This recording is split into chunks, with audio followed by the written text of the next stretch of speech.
Good morning. I'm Harley Schlanger from the LaRouche Organization with your daily video update for October 22nd, 2024. Well, today the BRICS summit is opening in Kazan, Russia. And it was a very dramatic development yesterday, the announcement of an agreement between India and China to resolve a long-standing border dispute. And this opens the door for a meeting today between Modi, Xi, and Putin as part of the opening of the session. And Putin will be meeting with all 19 heads of state who are attending the conference. Now let me give you a preview of the event from someone probably unexpected, Michael Maloof, who's a former Pentagon analyst, terrorism specialist with ties in the past to neocons such as Paul Wolfowitz. Here's what he told George Galloway on Galloway's talk show.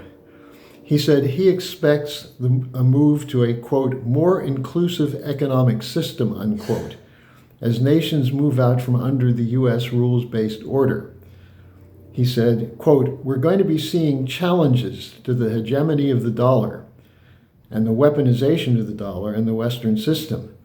And we're already seeing mechanisms for this at the summit. And he said he applauded Putin for taking these initiatives. Now, here's how Foreign Minister Lavrov from Russia put it.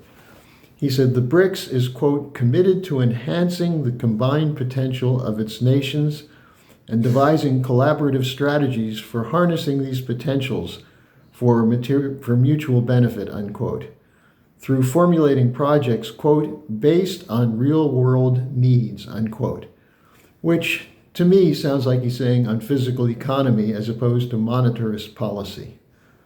Now, to better understand how this would work, I recommend that you study the document drafted by Helga Zepp-LaRouche, The 10 Principles of a New International Security and Development Architecture, which I'll be linking at the bottom of the description page. Now, as this meeting is occurring, which shows definitively that Russia is not isolated, but that in fact maybe the United States and Western Europe are the nations which are isolated. There was an announcement yesterday from the State Department that Secretary of State Blinken will be going back to the Middle East.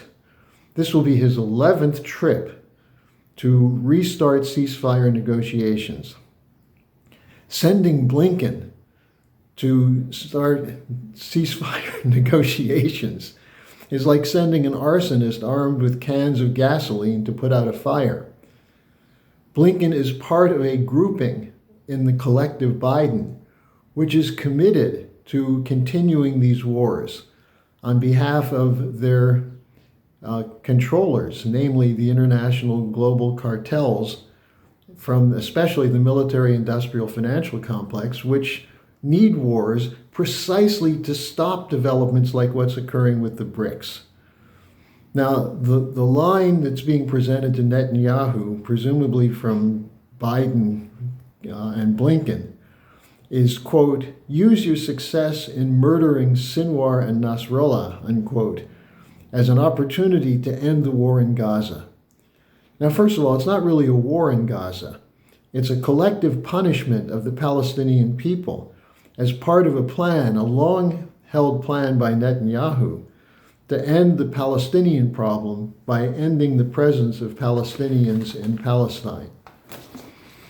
Now, most of the world sees this as hypocritical, as it is, at the hypocrisy of the Blinken-led Biden administration. Now, an aspect of this hypocrisy was the statement sent from Blinken and Austin to the Israelis, which was a hollow threat. What did they say? They said, either allow more humanitarian aid into Gaza within 30 days, or the U.S. weapons funding and weapons delivery will be cut. So 30 days, you need 30 days to do that? Why can't they just let the trucks start coming in now? Why can't they stop the bombing now? Why can't they move to serious negotiations for the so-called day after, which they've been talking about now for over a year? Why do they need 30 days to continue the killing? And that's what they're doing, because days after sending the statement from Blinken and Austin, the U.S. sent a new anti-missile system, the THAAD, to Israel. And the IDF then killed more than 70 Palestinians in northern Gaza yesterday and bombed 3 hospitals. So where's the peace plan? And this is where you see not just the hypocrisy, but the actual intent. What's the intent of this war and the Ukraine war? It's to stop the emergence of a new financial architecture, a new security architecture, to keep in place the policy of sanctions and wars and color revolutions and regime change coups, which have defined the last 30 years, 40 years of U.S. and Western policy. And for what purpose? To maintain the power of an imperial system, a neo-colonial system. And so the idea that somehow Blinken is going to pull a rabbit out of the hat and get an agreement now, when it's clear Netanyahu is feeling his oats, the idea that we can kill with impunity. Not only can we kill, but we can get weapons for it, even while we say, well, we're looking for a possibility of peace.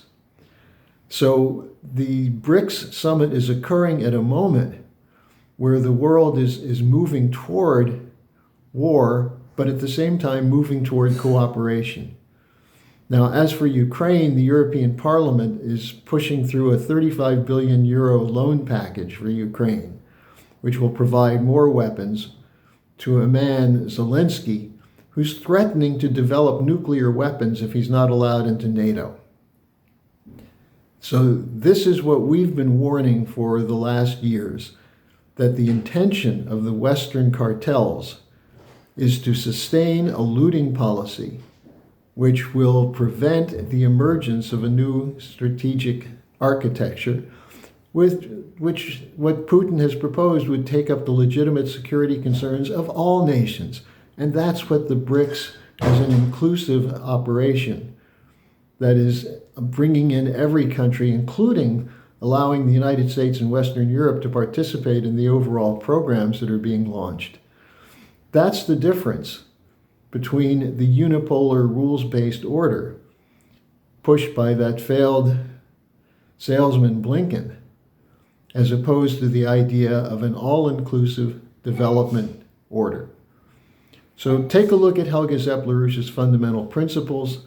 We'll have more coverage in the next days from our correspondents who are in Kazan, as well as keeping an eye on what Blinken's up to as he heads into the Middle East.